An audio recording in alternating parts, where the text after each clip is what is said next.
Okay, friends, I've randomly, spontaneously decided to do this game jam for Game Maker's Toolkit. Look what I've done so far. I have this room and I've left the Z rotation unconstrained, so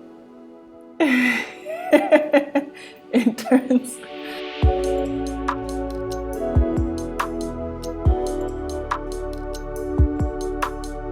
I wasn't planning on participating in this game jam at all. I sat down with my laptop on Saturday morning and saw that the jam had just started that day. And I thought, okay, maybe I'll just fiddle around with something a little bit. And then before I knew it, I'd entered a full day flow state and had a fully working prototype by the end of the day. The theme for the jam was out of control. So we had 48 hours basically to make a game that fit that theme. And my concept ended up being kind of an accident. I was just trying to get some nice colliders on my tile map and ended up putting a composite collider on it that caused the map to move in response to my player.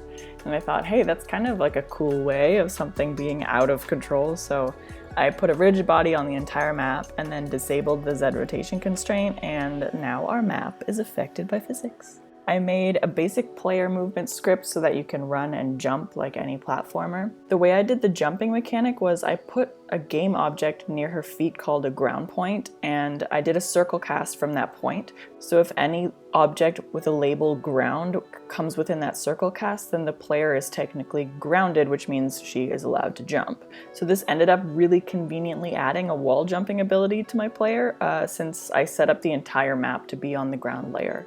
And it definitely made it easier for the player to get in and out of spaces.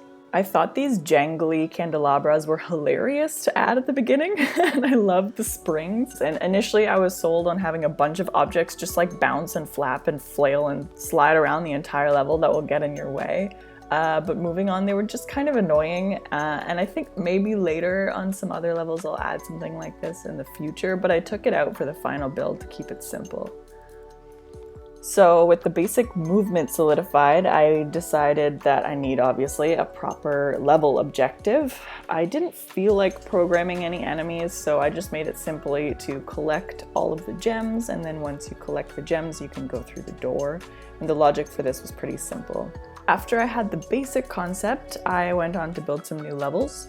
One issue I had with the newer levels was that I couldn't fit them in the camera view so well because I started with a still camera.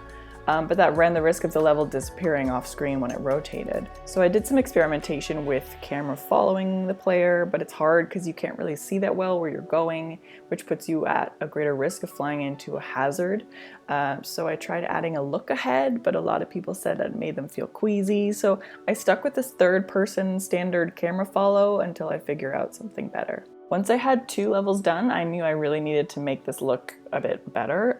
So I found this marvelous asset pack by Ansimas, and he has so many different beautiful pixel art packs on his itch page. I highly recommend it if you want to build something beautiful or even prototype something.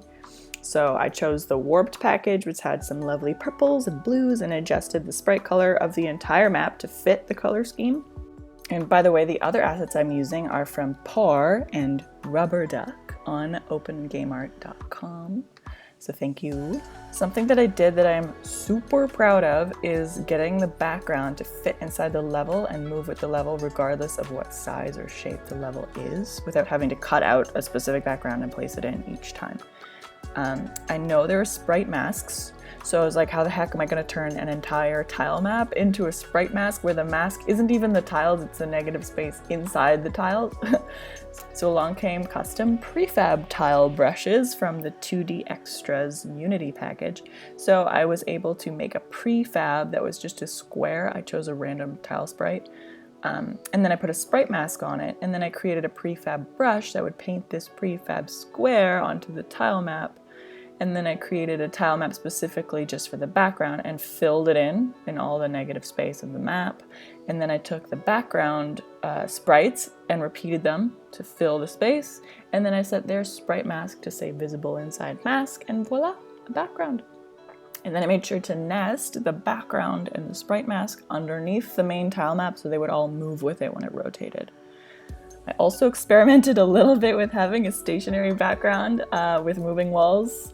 Again, I think people found this a little nauseating, but maybe for a future level. The last development thing I did was I spiced up the gems in the door. I did some editing to the door sprite to make it a little sexier, put this nice green glow on the inside, and then I threw some particle effects on it because why not? And for the gems, yeah, I chose this nice green and they stand out against the purple and blue, and then I threw on another little glow and gave them a little wiggle animation.